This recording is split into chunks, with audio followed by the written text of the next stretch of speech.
I'm the Paris, I'm here to do it my way. Click, clap, bang on any troll, so don't press play. A new series, I'm wrapping up the week, so comment on the subjects being given or don't speak. Weekly wrap up. It's the weekly wrap up. It's the weekly wrap up.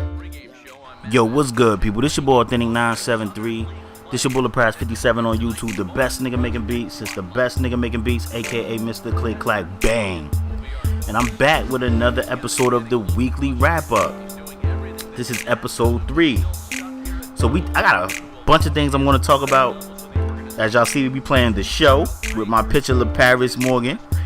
A lot of things I want to talk about this week. Definitely want to talk about Aaron Hernandez. The NFL released the top 100 players, top NFL players for 2013. I want to only speak on the top 10. I want to speak on NCAA coming out next week, the 9th. But I'm probably going to get the early pass so I can start with the rosters. And something else I want to talk about. It'll come to me. But let's speak about this guy, Aaron Hernandez, y'all. Aaron Hernandez, the tight end for the New England Patriots, signed a contract for 5 years, $40 million. What, maybe last year? Yeah, last year, I think. And this dude allegedly wanna be in these streets. He wanna keep it real. He wanna keep it real with all this G's and shit. You know what I'm saying? Man, I don't put any more stock in athletes or actresses or actors than I do a regular person, because they regular people and they do dumb shit and messed up shit just like regular people. But my problem with Aaron Hernandez is you made it, bruh. Like, you made it. You really have no worries. And I don't want to say that people don't have worries because they rich, because they do. Regardless whether it is some people are mentally weak, some people are easily taken advantage of. But when I say you made it, I mean like you're successful. It's a lot of people that make it to the NFL. I have a friend that made it to the NFL, and he was in the NFL for 3 years. He got cut from each team. He was in the NFL for 3 years and was on 7 different teams. I'm just saying, you were in the NFL and you made it. You were successful. You was able to get the big contract. A lot of people, and I'm just speaking on NFL athletes, a lot of regular people work all their life and struggle all their life. You understand? And be content. I don't even want to say happy. They content. You know what I'm saying? Aaron Hernandez made it, and I personally think he did it. I think he did it. I think they locked up 2 other dudes that was with him. And I personally think one of them dudes are going to snitch, because that's how it always happened. The same thing happened to Michael Vick. Like, Michael Vick probably would have got off. Probably. I ain't saying he would have got off, but he probably would have got off. But I think it was his cousin that snitched on him, his own cousin. And that's how it worked. I think one of the other guys are going to snitch, and they're going to say, well, we probably pulled the trigger, but it was his plan. Or, he pulled the trigger. Everything was concocted by him. But not only that, they think that Aaron Hernandez got this guy murdered, or allegedly murdered this guy, because he found out Aaron Hernandez was involved in another double murder in Boston. Like, come on, you just out here just laying niggas down, though, for real? That's how we doing it out there? Like, you just out there just thugging in them streets, laying niggas down, and people think that shit right. People think like that's not selling out, like that's keeping it real. That shit is keeping it real fraud. Nigga, you made it, dummy. Now your life could be over forever, because in Boston, it don't matter if it's your first, well, in Massachusetts, not Boston, it doesn't matter if it's your first offense, second, or third.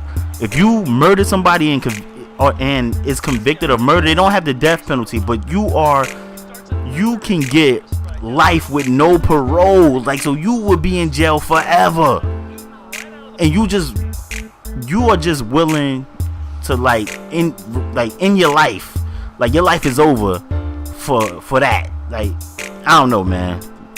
But let me move on, because it's just crazy to me. So let me speak on the top 10 players that the NFL picked as the top 10 players for 2013 in the NFL.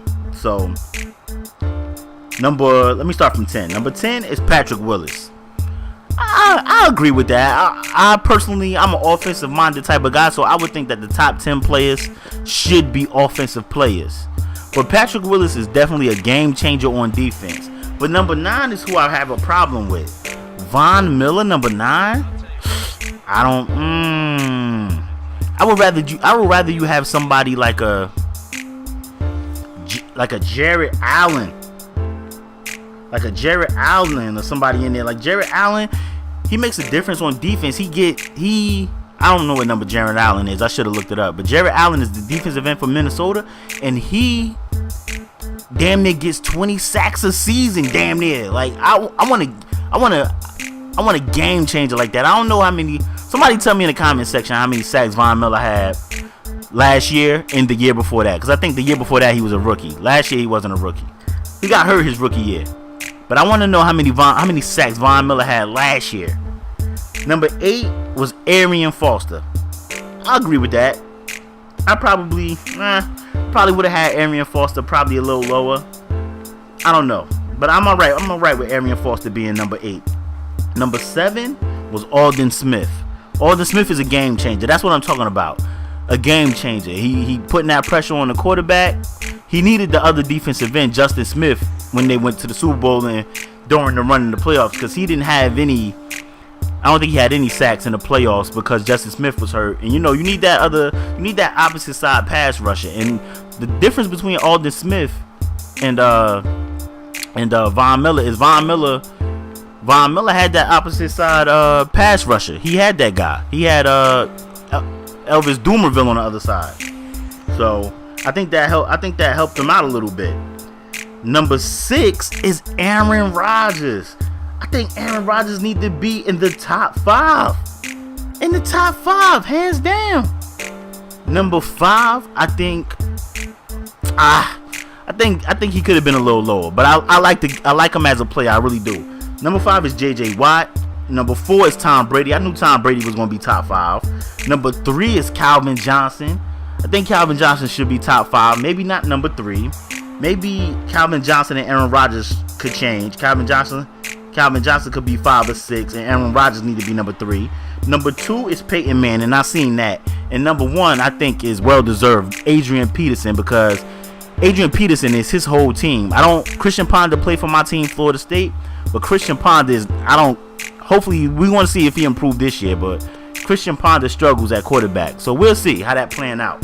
But that right there is the top 10. Let me know, do you think the NFL got it right? Do you think somebody else need to be in the top 10 that wasn't there? Let me know. Let me know, do you agree with my where I think certain people should be in the top 10? Excuse me. I'm going to speak on NCAA. NCAA is coming out July 9th. Like I said, I will be doing a roster for NCAA. I always do. I will be doing it again this year. I don't know how long I will be playing NCAA because the new consoles come out, I think, in November. So I probably will be playing NCAA probably until October, and then I think I'm going to trade in the old systems. That's what I think I'm gonna do. So I'll probably play it until October and try and run this course with NCAA. Try and flood y'all with NCAA videos until the new systems come out. And definitely still gonna bring you guys the roster. I thought NCAA would come out for the new systems, but it's not. And I also want to speak on the Ed O'Bannon case. That's what I wanted to talk about. So Ed O'Bannon is suing the NCAA for like player likeness or player rights and all that. And the judge that's ruling, her ruling is coming up, I think, within, if not this week, maybe in 2 weeks. And it's going to be a big deal because that means that old players may or will be compensated, as well as players that's in the NCAA right now will be compensated, meaning paid or a stipend. They will receive some type of payment. See, a lot of people think that because an athlete is receiving a scholarship, that's payment enough. But in my opinion, I don't agree, because a lot